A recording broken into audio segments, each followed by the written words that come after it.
Good morning friends and welcome to the pre-market view. US markets were marginally down as some amount of caution is sipping in because of the possibility of the reversal of monetary stance, particularly the asset purchase program which is on of $85 billion per month.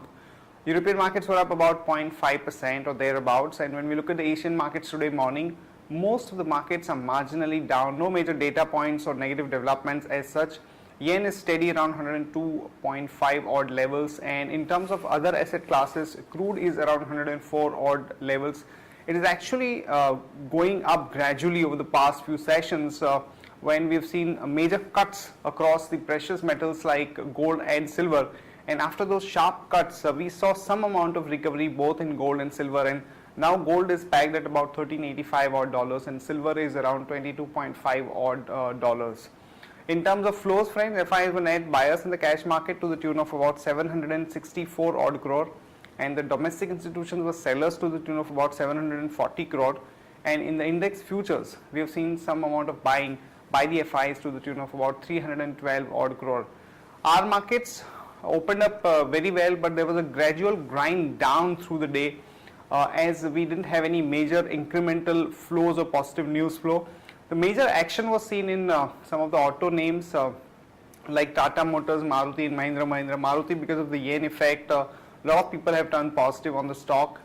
Similarly, we had seen some amount of action in the selective IT names like TCS and to some extent HCL Tech, Infosys, because of the fact that the USD INR has gone up to almost about 55.10 or thereabouts.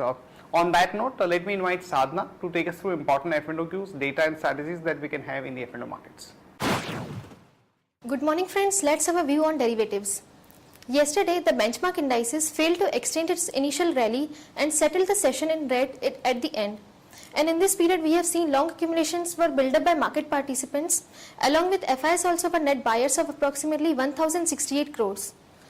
And on the options front, 6,300 as well as 6,400 call option as well as put option has seen a good number of accumulation in open interest.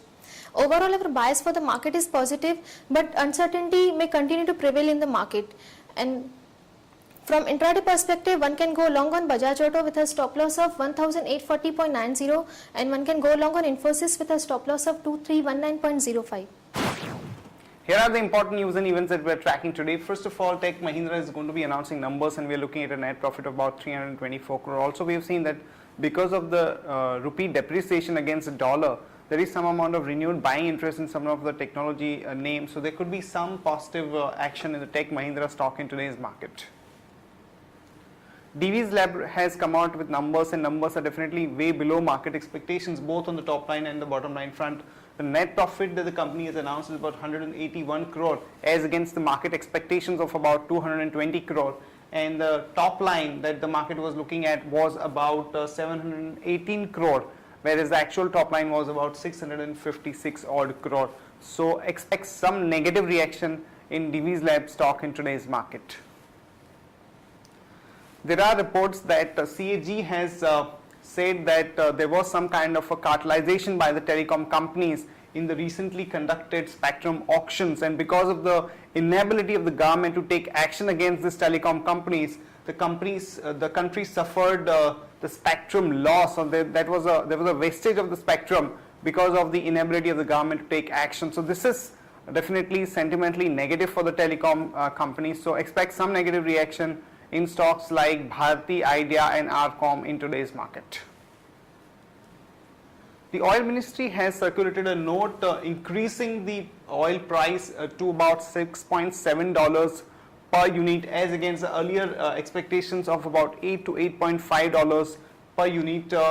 This is definitely a bit of a positive for some of the PSU oil companies like Oil India and ONGC, and SEBI's chairman has refused to give any kind of an extension of the deadline for the public holding norms. So expect some pressure on some of the companies where the companies will have to actually come out with the OFS or some kind of a program to reduce the promoter stake, and there could be some negative reaction on those companies.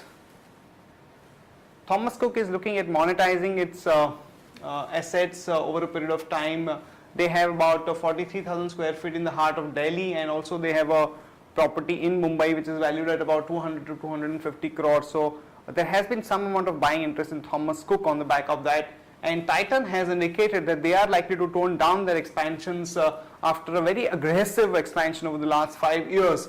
And they are also looking at doing some restructuring across the operations to bring down their costs.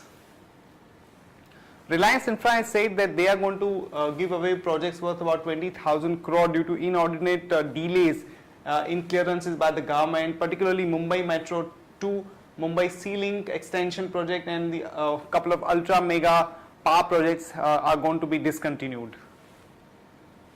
Kane India has indicated there has been an increase in their reserves by almost about 5% to about 2.19 billion barrels as against about 2 billion barrels last year. So one can go long on Kane India with a stop loss of 295 and a target of about 310 to about 316.